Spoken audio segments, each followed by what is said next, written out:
Okay, so welcome to my guest, Ben. Thank you. Thank you so much for being here. That's all right. Ben is a former police officer Yep. who served in the Northern Territory of Australia Yes. and has a lot of stories to share. I've got plenty, Belle. Plenty. Oh, I can't wait.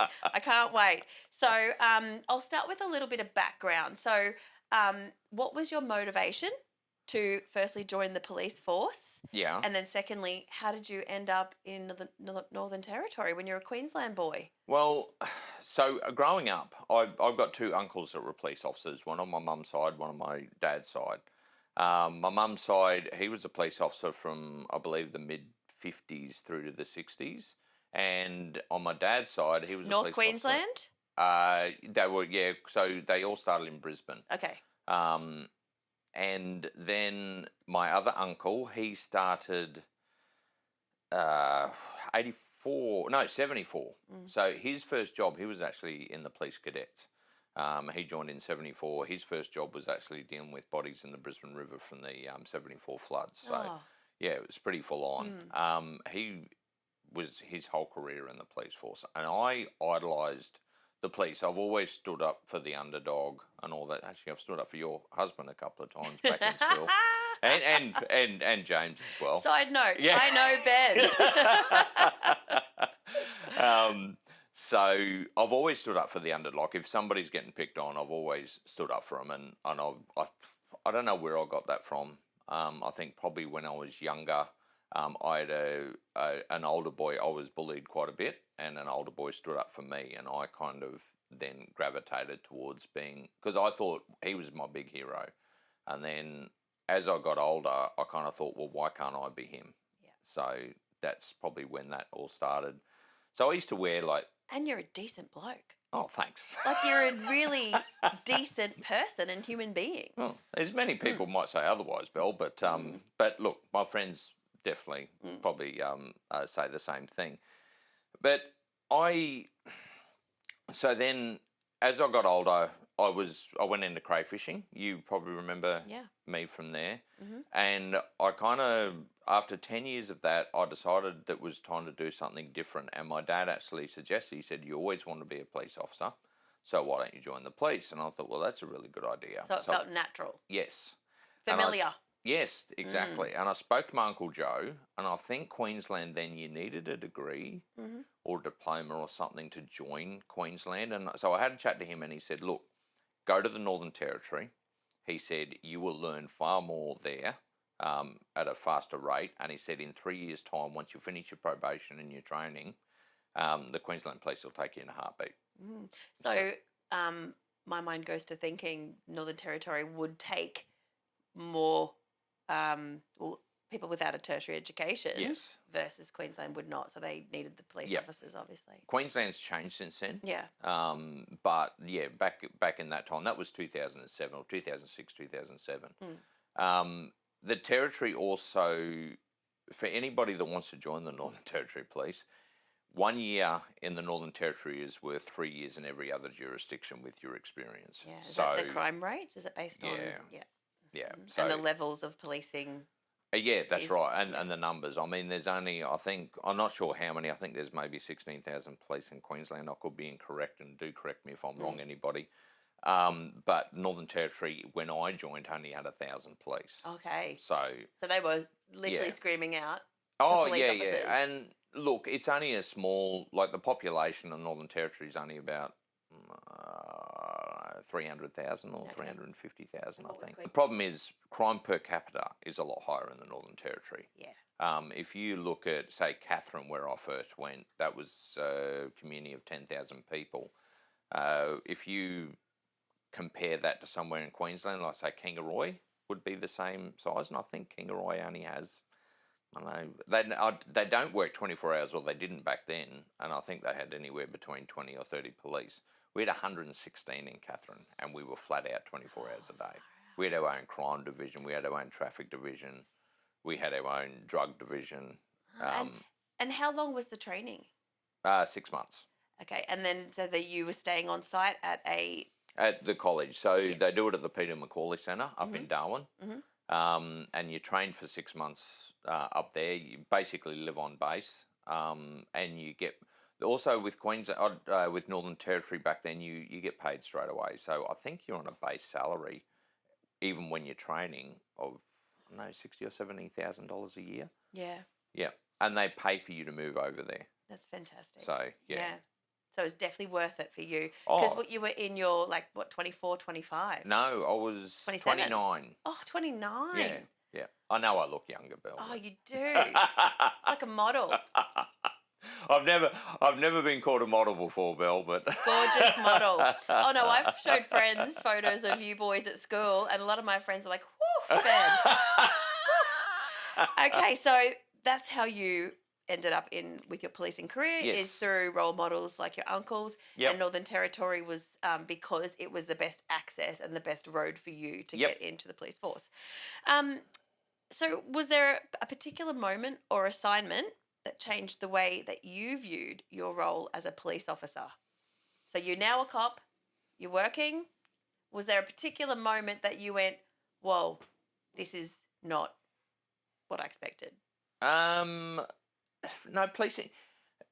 I've got quite a funny one. I used to talk to my uncle, and this is long before I was a police officer, and I used to joke with him. I go, like, when I joked about joining the police and all that sort of thing, and I said, I just want to be in speed pursuits because I think Of course they're you really do. fun. He goes, oh, they're not like that. Pedal to the metal. Yeah, yeah. And he goes, they're not like that. What a load of shit. They are. They are awesome. If you want an adrenaline rush, high speed pursuits are very, very. I mean, they're very structured in the way you do things, and they get called off a lot of the Safety time. precaution, of Yes, course, that's would right. come into it. Yeah. Yes, but they are a lot of fun. Yeah. Yeah. I guess, yeah, lately, these days, probably, yeah, they would call them off for safety. Yeah. Particularly in like Brisbane, for instance, there's a lot more people on the roads than perhaps. That's right. Yeah, and you've always got to look at one thing they trained in the police. I was a fairly good driver. I was a bush kid growing up, and my dad taught. I think I first learned to drive when I was 6, and I was probably sitting on his lap, and then I was driving tractors and all that sort of thing. And I think Dad took me on the open road. I drove a 3-ton truck when I was probably about 12. So I knew how to drive. Came naturally to you. It did. Just a smaller, faster vehicle. Yeah. And then, but when I joined the police, I was a good driver when I joined the police. Police makes you an exceptional driver. Yeah. So they teach you about observing everything. So whether it's bins around on the side of the road, so you might likely run into a truck. Like, there's a lot of cars parked along the side of the road, so could be pedestrian traffic and all that sort of thing. And they really hammer that into you. So we drive a lot of that time because police, if in the execution of our duty, we're allowed to drive whatever speed we want as long as we're in the execution of our duty. So a lot of the time police will drive depending on the situation, but sometimes it might be 60, but we're driving at 50 because it's not safe at 60. Right. So it kind of annoys. That is one thing that frustrates me now, especially being Brisbane. People just can't drive to the standard that I expect. Right. Are you talking about regular people? You're talking about police officers? Regular people. Okay, yep. Like, the lack of indicating and all that sort of thing, because that was just drummed into us. Honestly, we would almost get a back end from the sergeant when training in the college if we didn't indicate and leave it on until you changed lanes. And it was all very, very strict on how we drove. First. And how long were you in the police force for? 10 years. Yeah. So you did a decade. Yeah. Okay, so what was your first impression of the communities where you were posted to? And did anything surprise you? So firstly, where was your first posting? Well, first posting was Catherine. Now, when I was a cray fisherman, I lived up on Thursday Island, so I had a lot of friends who were Torres Strait Islanders and Aboriginal from up there.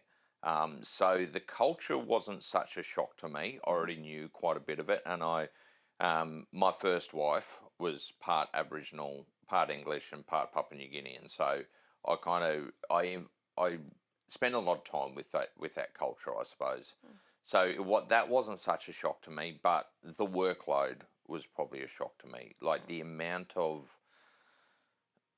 violence, I suppose, was just, and drinking.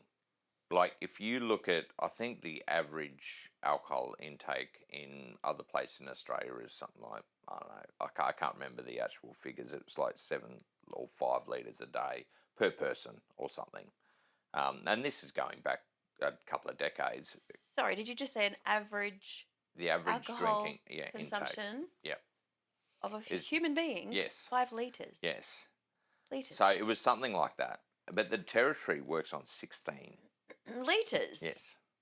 It is, Belle, it would spin your mind if you see the amount of alcohol in Catherine. Yeah. It is like sometimes we would actually destroy cartons because it's illegal to drink in public. But a lot of people would drink in public because that's their life. They basically either go to sleep in the cells at night, they get out the next morning, as soon as 2 o'clock the bottle is open, they go buy their cartons and they sit on the riverbank and drink. Yeah. And we seize a lot of that alcohol, so we would sometimes. Is this young people, old people? A whole range. A Yeah. whole range. Yep. And we would honestly, sometimes we would seize maybe 15, 20 cartons of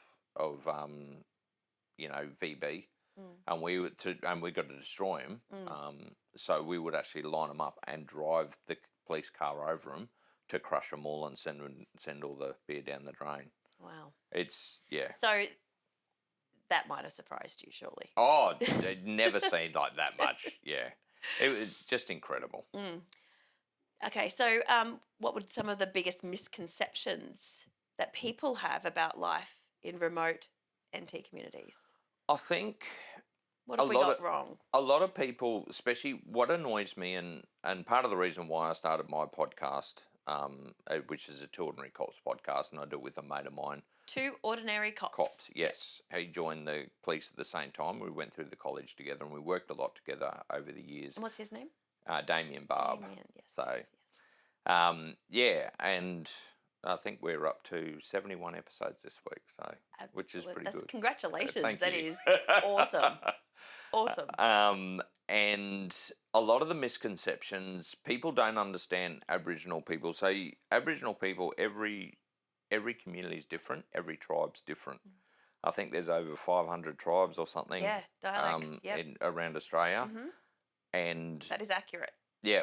And I was just telling your brother before, you've got Large Manu, which is the Warlpies, and you've got Kalkaringi, which is the Gurindji people. They don't get along. They're only 107 k's apart from each other. They will interact and all that sort of thing. But say if you've got somebody that's offended in Kalkaringi, you wouldn't send them to Large Manu Court because Large Manu Court comes up earlier because they just won't want to go there because there is conflict. Not massive, like, they do get along. Is this conflict from years and years gone by? Could be anything. Yeah. Yeah. So it could be a domestic between two partners. Right. It could go back to decades, like when. So Warlpiri, Large Manu at the moment, I think was originally Gurindji land. So they've been fighting over this land for years. So. So essentially, land is a massive issue. Yeah, definitely. Yeah, okay. Yep. So, and each tribe is different. Like when they talk about Aboriginal as one people, they're not. They're many, many, many tribes, and that's why you find when there's a lot of, say, when they started, when Gough Whitlam's pulled the sand through Lingari's hand, that was Wave Hill. Actually, that's out of Kalkaringi, so that's where that happened. So these two areas that you're talking about, two lands, are they built up areas? No, there's probably about 1,000 people in each community. Right. They're not very big. There's a lot of Aboriginal housing, we call it. So the government's built houses there for them to live in. There's power. A general store? Yes. Yep. General store. A school? There's schools. So teachers, Healthcare. nurses. There's a clinic. Yep. Okay. Yep. Great. They've all supported with the necessities. I would say. And there's a police station at each one.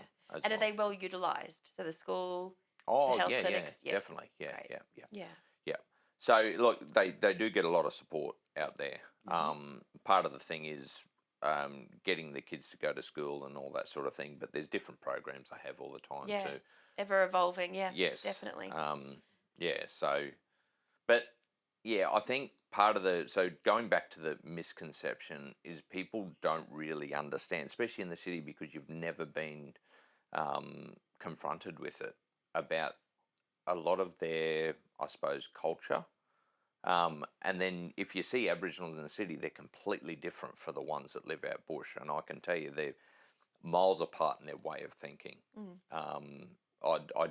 I being a police officer, we dealt with a lot of elders, because elders are, they're the ones that run a lot of the communities. They've got respect. Yeah. So if we work with them, it makes our job easier as a police officer. So, and it's very important to have a very good communication. Very good, Relationship. yes. Yeah. Yeah.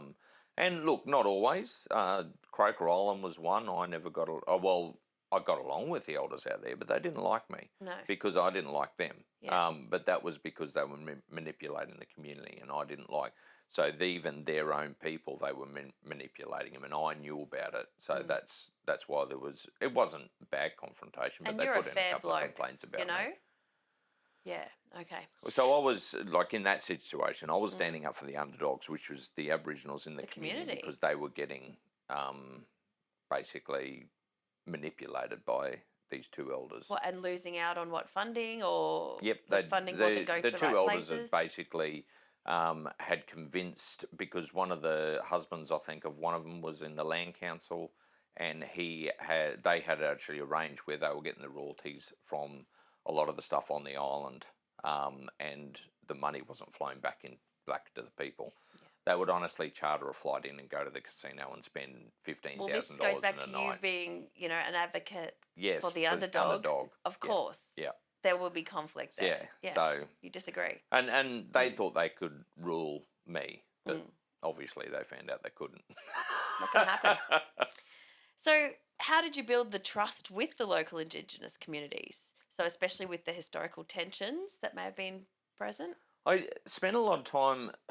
Part of the thing is, being a police officer out in those communities, you've got to get ingrained in the community, and a lot of that is actually spending time and talking to them and listening and hearing their problems. Don't it Working in those communities, if you piss them off, they will either kill you or kick you out very, very quickly. So, are you being facetious? I will kill you, or is this? No, they definitely. Life might be in danger. Yeah. When they get really pissed off, they get really pissed off. And you put it in this context. I had a job when I first went out to Ramangini, where a couple of cops probably went in a bit, not heavy-handed, but they kind of went in. They weren't ingrained in the community, and the community turned on them. Yeah. Where they actually lost their handcuffs, they almost lost their Glocks, they got assaulted, and that was, So there was a lack of respect. yes, From the community. that's right, and the way they handled it. Look, the cops really didn't do anything wrong, technically speaking, but it's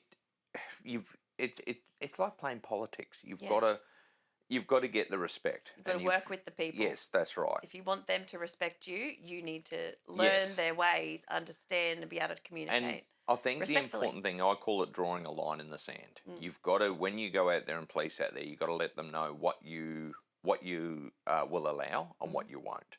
And you've got to be firm. You cannot change that line. Once you've put that in place, do not change it, and they respect that, because they know exactly where the officers sit. So in that instance, they actually went to search a house that, so Carver, if anybody doesn't understand Carver, I think you've heard about it before. Carver, so that's like you ground it and you drink it and it relaxes you. Yeah, relaxes you, makes your mouth numb and all that sort of thing. Is it an illegal substance? In Northern Territory it is. Okay. Not anywhere else. Yeah. The reason it's... Tastes bad, I hear. Yes, yeah, it tastes like muddy water. Yeah, I haven't tasted it. Look, Carver... It's not really that bad for you unless you have copious amounts of it. And what it does is it actually destroys your kidneys. And if you see people with white flaky skin, they call it crocodile skin, that's from eating too much or drinking too much Carver. Problem is, Aboriginals also have this feast or famine thing. So whether it's alcohol, whether it's food, whether it's Carver, whether it's marijuana, doesn't matter. They have to, if it's there, they consume. Yes. And And that's the way they have been for tens of thousands of years. When there was available food, they ate. Yeah. So Yeah. they didn't have refrigerators or anything like that to hold stuff. The problem is they drink that, especially in that area. So we're talking about Arnhem Land, which is out to the east of, say, Catherine, in the Gulf of the Carpentaria. So it's very prevalent out there, and it was introduced as a substitute to alcohol by the missionaries when the missionaries set up there back in the 1900s or early 1900s. I wonder if that would lead to less crime or violence. Yeah. So basically, and look, it was probably a smart decision at the time, but they just didn't realise the way Aboriginals would approach it. Yeah, and used. Yeah, and abuse. Yeah. So that's why it became illegal. So what happened was, cops went in. They were going to search this house. They got a lot of kickback because they love their carver as well. And that's when the fight broke out, and the officers basically had to run for their lives. Retreat. Yeah. I got that file when I first went out there. And anyway, I dealt with it, and it was quite funny. And I remember one of the offenders, who I got along with really, really well. I quite respected him. He was a good worker in the community, and we became very good friends, even though he had beat up one of my colleagues. And I remember him saying, had to go around and do some more investigation and get some more statements. And I was speaking to someone, and this is early on in the piece before I really got to know him that well. I kind of knew him, but not towards, especially because I spent 3 years out there. And he said to me, he goes, "No, Ben, they did the wrong thing." I said, "No, they didn't." I said, "Look," I said, "honestly, if you did that to me, I would have either tasered you or shot you. That's it." And he kind of sat there and goes, "Oh, okay." And funnily enough, about a year later, the almost identical situation where we got information there was a carver in the house that he was in, and there was a Tongan there selling it, because the Tongans are making hundreds of thousands of dollars a year out of those Aboriginal communities. They've got mansions in Tonga. They fly the carver in. They basically produce it for about a cent a gram, and they sell it for anywhere from $1 to $2 a gram. So. And how much would you need for a drink? How many grams? Maybe 5-10 grams, something like that. Yeah. But the thing is also, they're bringing in, like, say, one of the seizures was, I think we had 140 kilos.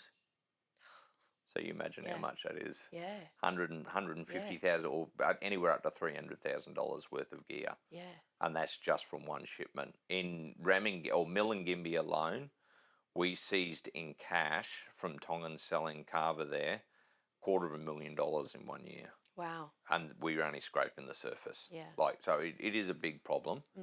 And the Tongans are making an absolute fortune out of it.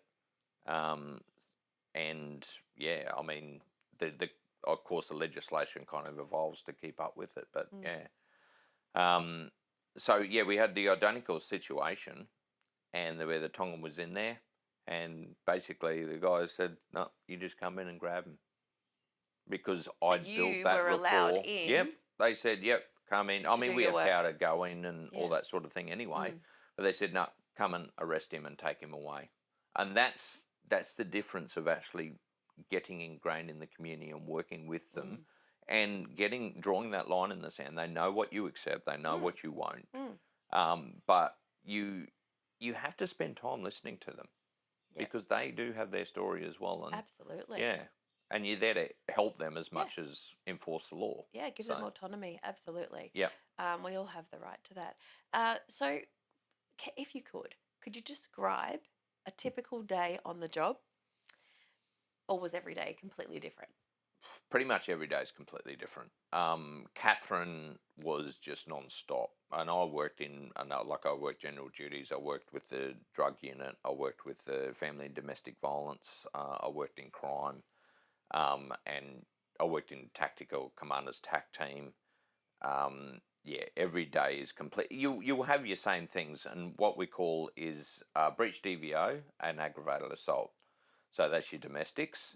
We call it the Catherine two-step. because that is your bread and butter. You are dealing with every day, just multiple jobs as a unit. And so when you say, are you removing, for instance, a male or a female from a home who is being violent, or are you removing the victim? Depends. Most of the time, the offender will get arrested. Yeah. It depends on how much evidence you get. Domestics are very, very. I was probably known as a bit of a guru in family and domestic violence. I was the sergeant for the family and domestic violence unit for probably about a year, and I worked in there for probably about a year before that as So well. being a guru, do you mean you could communicate and get these people that are being violent to stop being violent? Or are you saying you were able to get the victims to speak to you, Get the speak out? victims to speak to me. Right. So it's domestics are one of the hardest jobs you'll ever deal with because you're airing people's dirty laundry. And there's People probably don't want to children talk about involved. it. Yes, there is always children. Well, a lot of time there's children involved. Yeah. It's one of the units where you get psych assessed every 3 months because of the trauma you see in like day to day. I had quite a volatile relationship early on in my life, and I think it gave me the ability to see what these people were going through and understand it. That's probably why I gravitated towards family and domestic violence and understanding it. Yeah. You do get a lot of rewards. A lot of it is just revolving doors. Yeah. So the offenders are in, you lock them up, they get time in custody, then they're out and they Allowed offend to again. go back to that family home. And just side note, how many cells would there be In Catherine? Yeah. Okay, so I think the most we ever had in Catherine, male and female, was 140 people in one night. Oh, and how many In the cells? So there's a drunk tank. Yeah. So the males have a drunk tank. You can probably inhumanely fit about 40 or 50 people in there. So pretty squishy. Sardines. Yes, Yeah. but normally you'd probably have about 20, 30, no, probably more than that. But then you had 4 male cells, but they had an exercise area outside those cells. So what you would do, so arrest, and we had something in the Northern Territory called protective custody. So if somebody's intoxicated with drug or substance, we can lock them up for a period of 6 hours to let them sober. The reason for doing that is to prevent crime, because usually when people drink, crimes get committed. Yeah. So what we do is we take them off the road. They're not charged with anything, and You're they're protecting released. them. Yes, that's right. So a lot of people keeping them safe. And before anybody jumps up and down about that, there's people that used to ring up wanting to get put into the police cells for the night, so they knew they could actually have somewhere safe to sleep and wouldn't be hassled. So, Wow. yeah. Yeah. So logistically, what were the biggest challenges? Was it emotional for you, especially policing in such isolated areas? The challenges, I mean, I love policing. I've always wanted to be a police officer. I was always born to be a police officer. Challenges, I love the adrenaline as well because it's non-stop. It is action. Probably lack of resources was one of the most challenging things. You didn't always have numbers when you needed them. You didn't have resources to get the jobs done, so you did a lot of work yourself. If you look at it, like of course I'm on a salary, but then you get paid overtime, and at times a year I would be getting paid $50,000 a year overtime. So you imagine how many extra hours I'm putting in. That's a lot of hours. So loneliness, were you finding it lonely? No, in the police it's a very good camaraderie, or it was back then. Yeah. It has changed. Yeah. Damo and I talk about that in our podcast as well, the Two Ordinary Cops. 2 ordinary cops.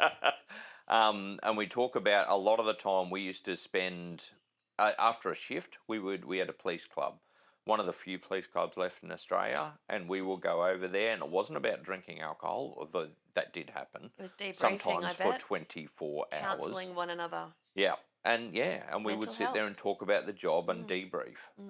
But it was always I think it was more important for officers to do that than take it home and not talk about it. Yeah. Or offload on their families. Exactly. Because you do see a lot of trauma, like an incredible amount. So Yeah, that was one of the challenging things that happened later on was that started to die out in the police force because the hierarchy wanted to get rid of the police clubs because they thought it was a bad look and all that sort of thing. But But it's not unfortunately, about it's mental getting health on has it actually so gone a much. lot It's worse. more about, Yeah. being able to release that sense of, I guess Well, PTSD is an it's issue. about So, a problem you know, shared is a problem halved, absolutely. and I think that's the important thing. And I will state, I think it was not last year, the year before, the first 3 months of last year, of not last year, the year before, we had 3 people that we knew in the police. One of them was fairly close, committed suicide over things. So, and that's in a police force that's only 1,000 people. So, it's pretty, and yeah, I think the hierarchy needs to look at that, and that's part of the reason why we do our podcast as well, because we want to get people to understand that first responders deal with a lot of trauma all the time, and you need that support network. So yeah, we were never lonely. There were some that were, but and especially these days, a lot more. But back then, we had a thing in Catherine. If we started a shift, um, everybody will go home at the same time. So if one crew got a late arrest, like 5 minutes before you're supposed to knock off, everybody would stay back and help them with the file. But that doesn't happen these days. They're left to their own. Everybody goes home. There's not as much camaraderie where people actually share their problems or share the job together.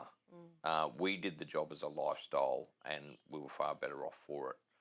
And it's not, and I do feel sorry for the officers these days that don't get that camaraderie, because it made you want to go to work. It made you enjoy the job because you knew you were always getting backed up. Like a family. Yeah. Like a family. So, without breaching any confidentiality, is there a story or moment that stayed with you and that was something that really impacted you? I've got a couple. Do you want to hear a couple? Yeah. Okay. I've said these in my own podcast, but I will start off with a funny one. I ended up tasering myself. So we How have I not heard this? I was working with a mate. This was probably early on. It would have been 2009. So when did tasers become a thing with the police? yes. So tasers came into the Northern Territory Police in 2007. Okay. We, as recruits, we were the crash test dummies on getting. So there's actually video footage of me being tasered. You were the beta test. Yes. So they used to do scenarios and see how effective the tasers were, and they used us as guinea pigs. Yeah. So, look, people might jump up and down about it. We loved it. And it's 50,000 volts for 5 seconds. So how did it happen? You were on purposely.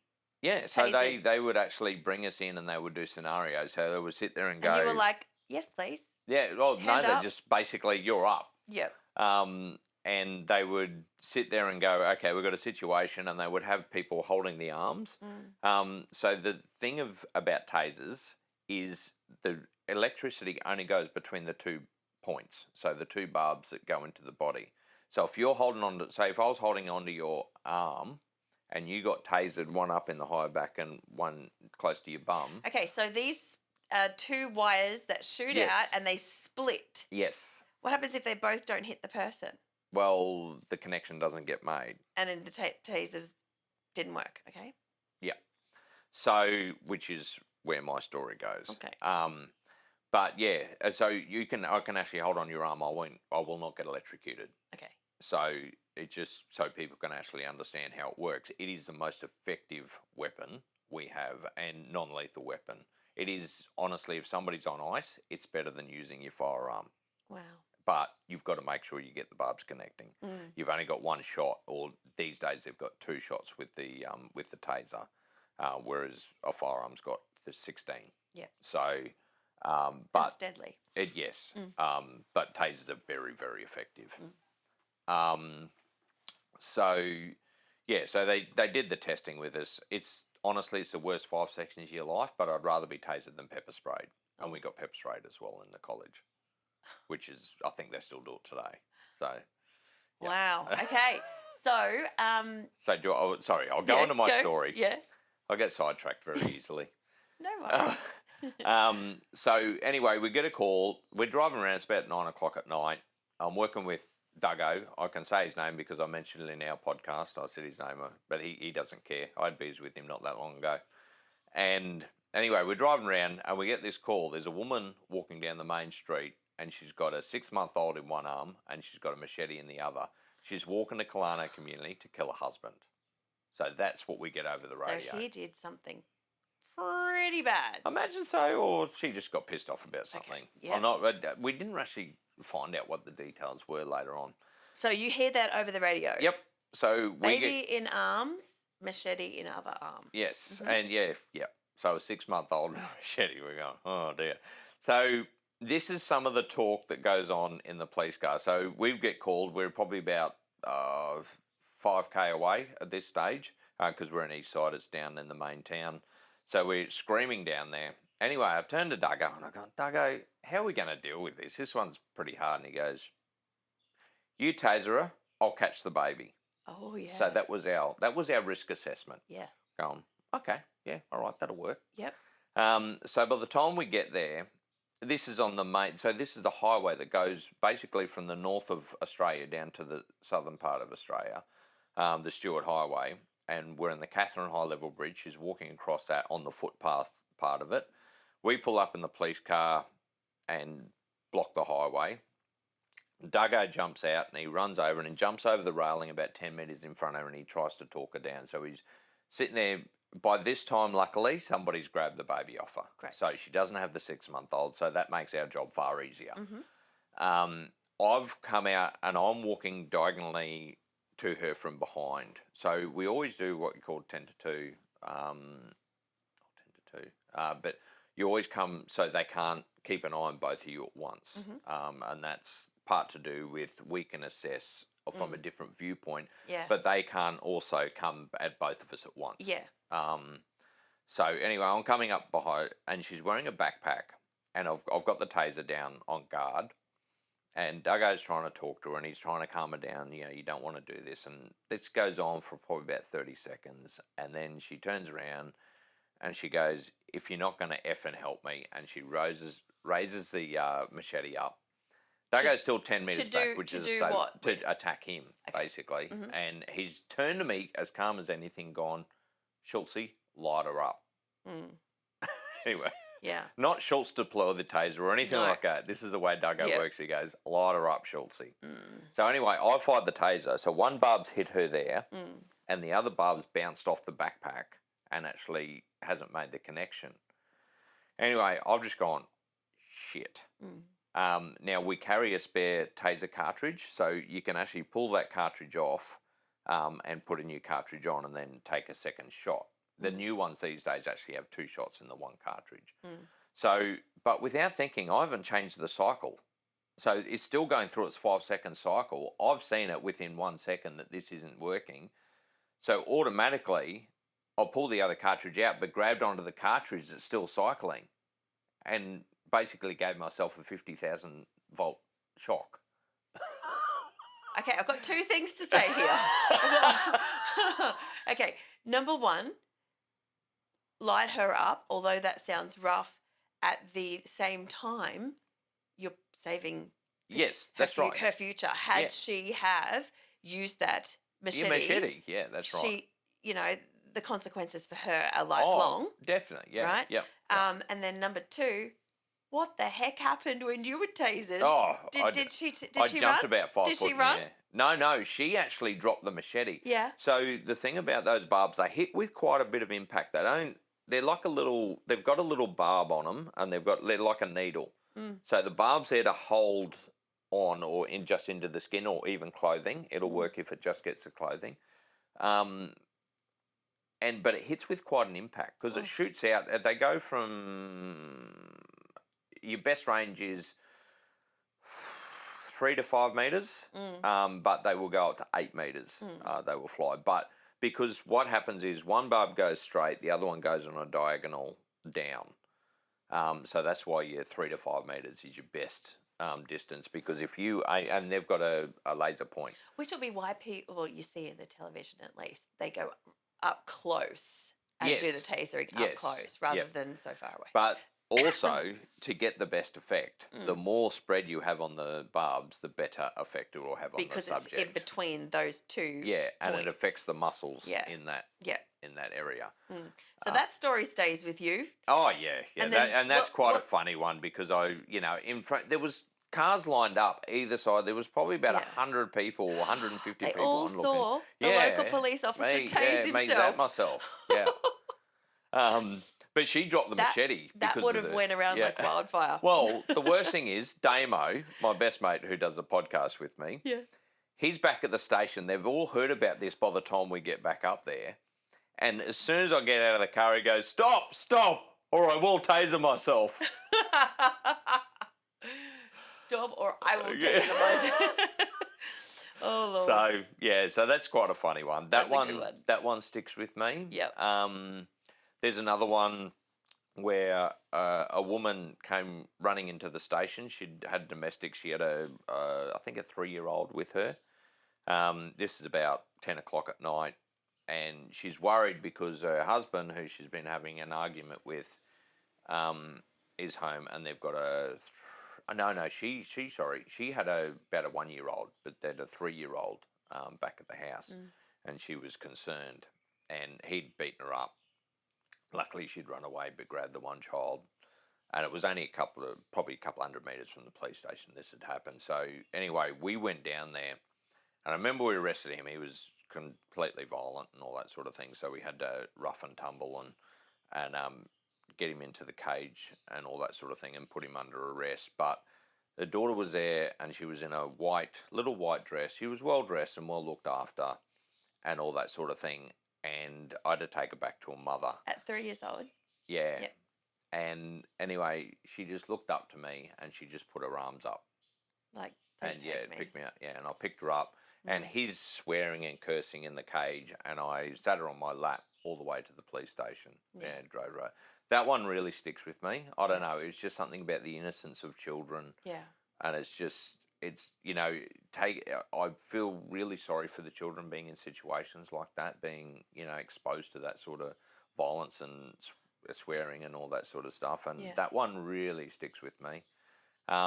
The other one I had when I was working in the family and domestic violence unit, there was one woman that came in. I was actually up doing a course up in Darwin, and one of the female police officers that I'd trained when she first joined the job, she was doing the front counter at the police station. Anyway, she rang me up because we're still good friends today.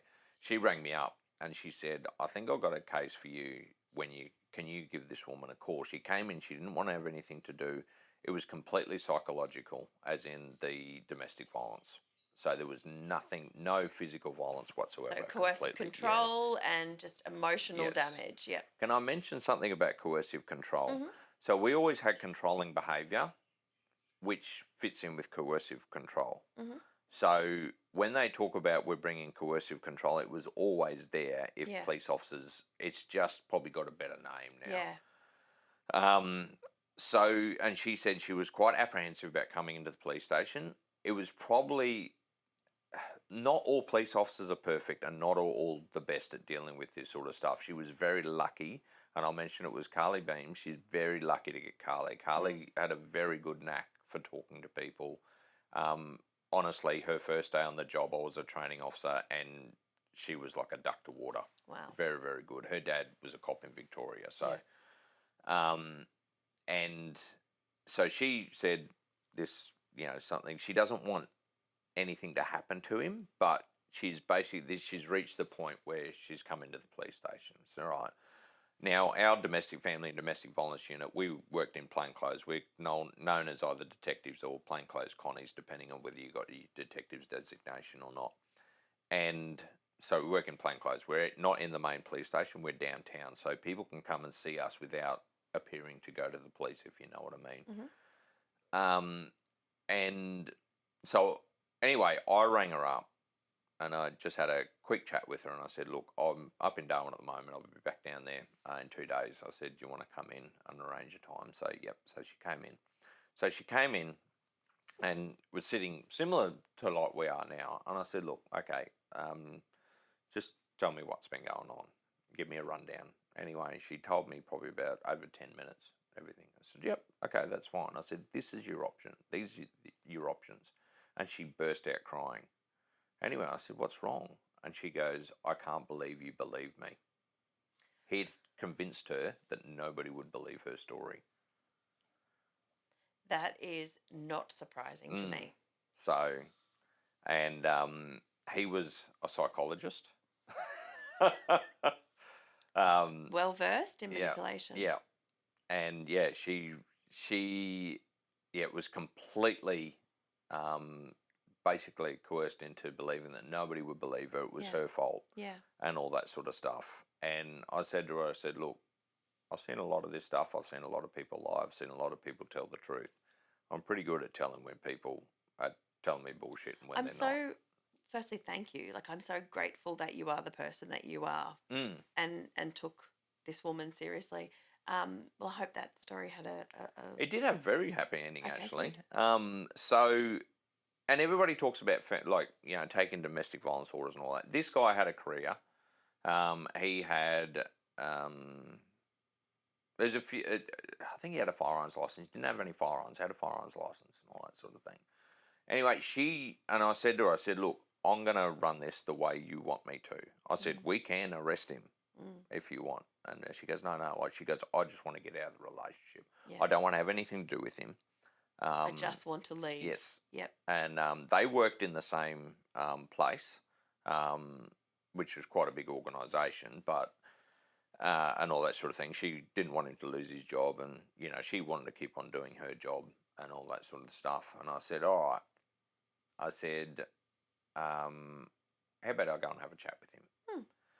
So anyway, I call it being, so you got bullies in life, and I've always fought the bullies.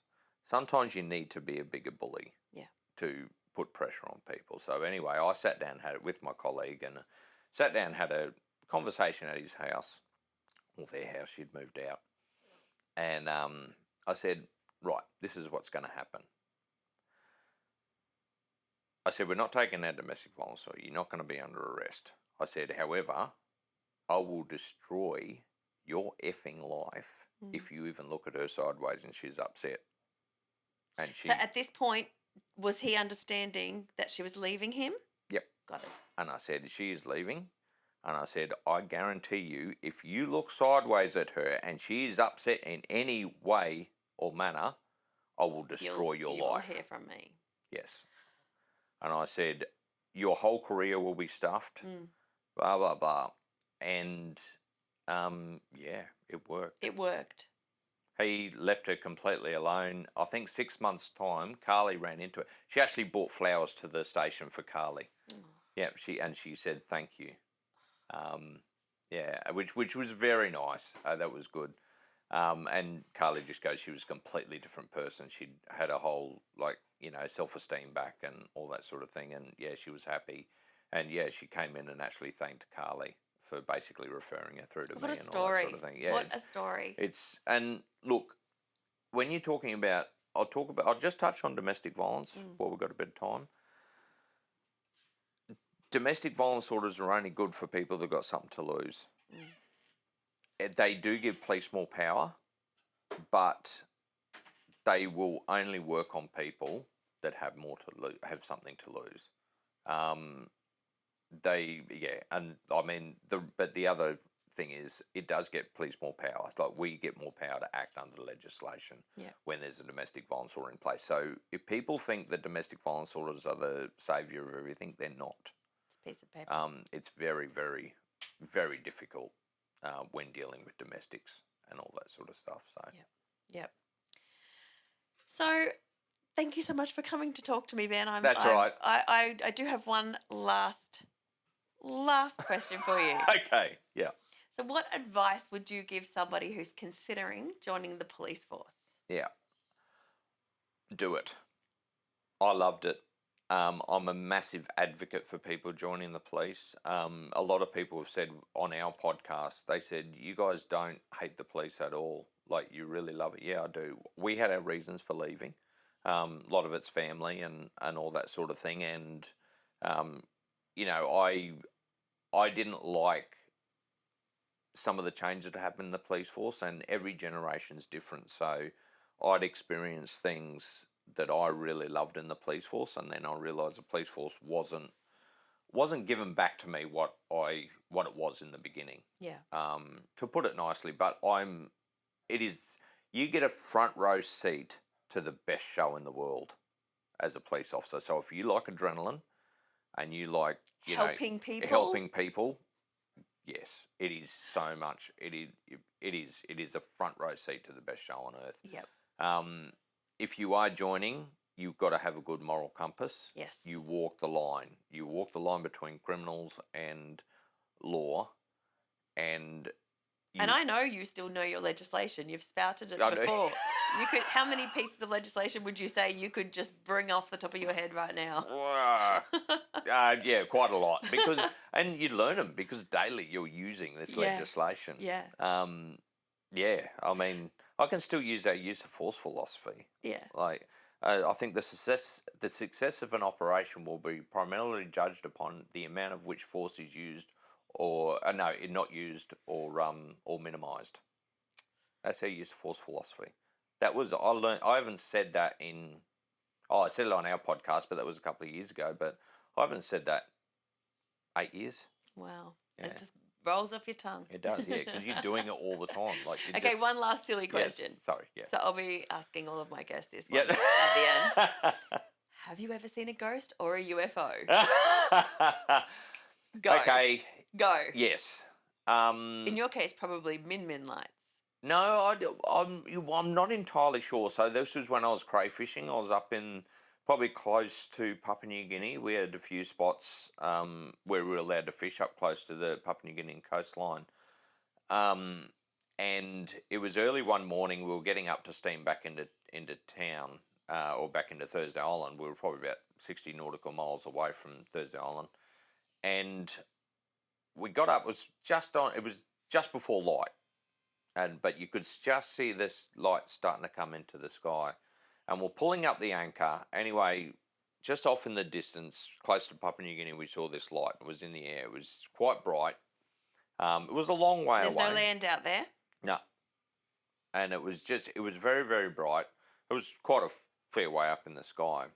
And then suddenly it streaked. It was sitting there for probably about a minute. And then it just went straight across the sky.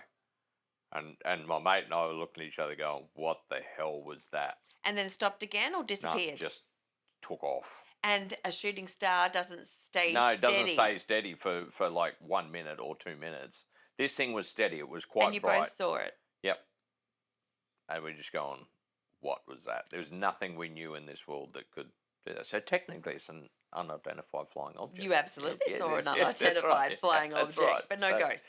No, haven't seen ghosts. However, the Marramboy police station apparently did have ghosts. Ooh. And there were some people that didn't like going to the old police station because ghosts were around haunting there. And there is coppers that have stories from the ghosts of Marramboy. Connect me with those coppers. Yeah. I'll find out who they are if you want, and do it. And see if they come on. Now, I don't know, for the tough kind of Copley, thing we portray, whether they'll come on, but I'll find out who they are. Damo and I both worked at Marramboy at different stages, but we never ran into the ghost. You never saw it. But we have heard from our colleagues that yes, there are they may ghosts exist. there. Yeah. Well, thank you, Ben. Thank you so much. Not a problem, It was a pleasure chatting with you. Oh, it's been awesome.